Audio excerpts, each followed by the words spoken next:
ግን የሚቀድም አንድ ዋና ነገር አለ በቅዱሱ መጽሐፍ አስቀድመህ ከወንድምህ ጋር ታረቅ።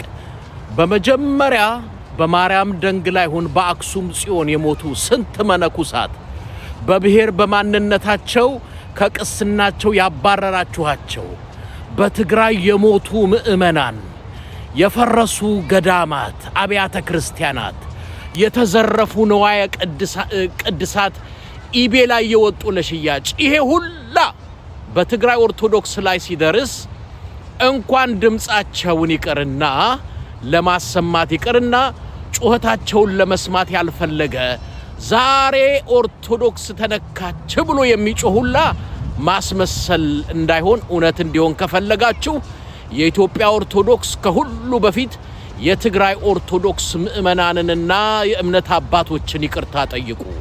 በኦርቶዶክስ እምነት ውስጥ ሆነው ቀሳውስቱ ትናንትና ተኩሱ ሲሉ አስተኳሽ የነበሩ ዛሬ ቀዳሽ እነሱን ሁሉ በንስሐ መጀመሪያ እንዲመለሱ ንገሩ። ዛሬ ለሃይማኖታችን ቀናን እያላችሁ የምታስመስሉ አርቲስቶች ትናንትና የሚኒሊክ ዘመቻ ብላችሁ የገደላችኋቸው ንጹሃን እጅግ ብዙ ናቸው።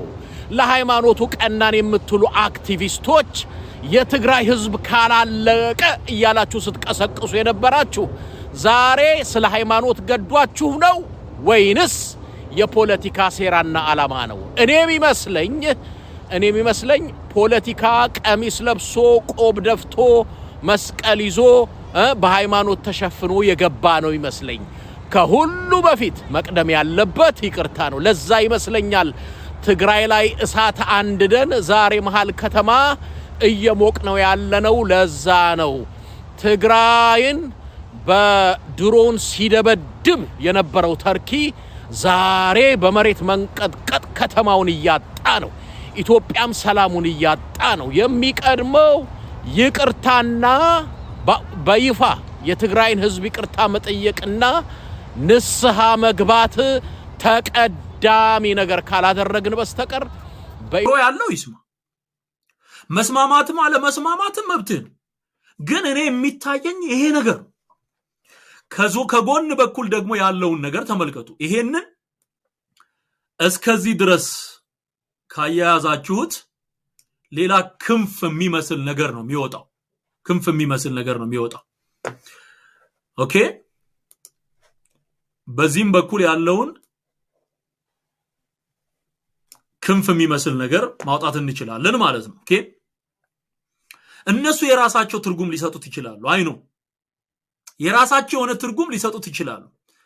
እባቡንም የሚሰጡት ስም አለ፣ በትሩንም የሚሰጡት ስም አለ፣ እግሩንም የሚሰጡት ስም አለ። ግን ይሄ በትክክል የቆመ በጥቁር የተሳለ የመናፍስቱን ዓለም የሚወክል አካል ነው ማየው። እዚህ ውስጥ የኢየሱስ ስም የለም።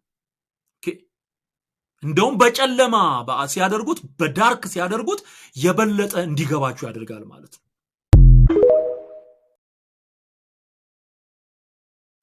የሰው ጥቁር ልብስ ይፈልጋል። ብዙ ልብስ አለው።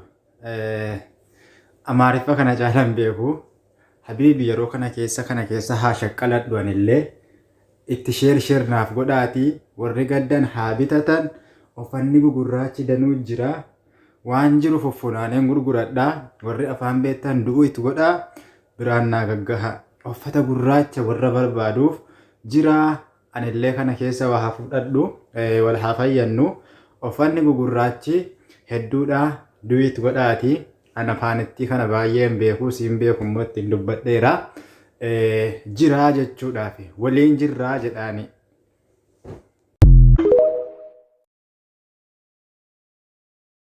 ግርግር ለሌባ ያመቻል አይደል የሚባለው። አንዳንድ ሰዎች አሉ በቤተ ክርስቲያን ስም የብሔር ፖለቲካቸውን የሚያካሂዱ ልክ ለቤተ ክርስቲያን ተቆርቋሪ መስለው መተው እነሱ ግን የሚያወሩት ስለ ፖለቲካ ነው።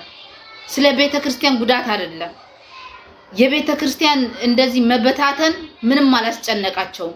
እዚህ ላይ መተው የሚያወሩት ሌላ ነገር፣ ከአፋቸው የሚወጣው ሌላ ነገር። በጣም ያሳፍራል። ፈጣሪስ እንዴት ይቅር ይበላል? እንዴትስ ፊቱን ወደኛ ያዙር? እንደዛ አይነት ድርጊት እያካሄዳችሁ ማለት ነው። እግዚአብሔር ለሁላችሁም ልቦና